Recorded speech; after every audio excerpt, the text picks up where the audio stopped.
சொல்லிக்கால் ஓங்கி அடிச்ச பாருங்க, 4 பேர் வாய்க்காவில் விழுந்துட்டாங்க.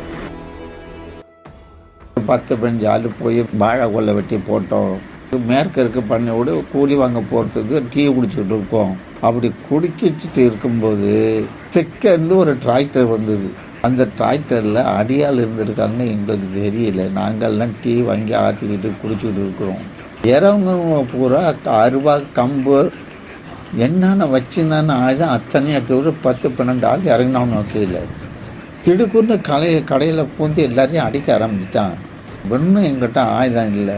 கொட்டாவெல்லாம் பிரித்து தூக்கி அந்த பக்கத்தில் வாய்க்கா விட்டாங்க. முத்துசாமி முனியனையும் பிடிச்சி கட்டி விட்டான்.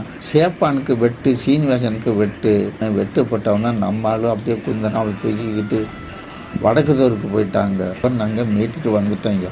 சரி, இதோடு முடிஞ்சு போச்சுன்னு நினச்சிக்கிட்டு அவனுக்கு பசி வேலை செஞ்சு போச்சு. நான் போய் சாப்பிட்டு வரேன்னு அவன் வீட்டுக்கு போயிட்டான். ஒரு 4 பேர் 4 பேரும் பச்சை கால் சட்டை, மஞ்சள் பனியன், வெள்ளை துண்டு தலையில் கட்டியிருந்தாங்க. கம்பு அருவா கையில் வச்சுருந்தாங்க. யார் எங்கே வந்தீங்க, என்ன சமாச்சாரம் நம்ம ஆளு கேட்டிருக்காங்க. தேவூர் கோபால் உங்களுக்காக அடியாளுக்கு வர சொன்னார் அப்படின்னு சொன்னாங்க. சொல்லிகிட்டே இருக்கும்போது பண்டாரி ராமையன் இந்த இடத்துல தவாலை பாலாவால் குத்தி விட்டான்.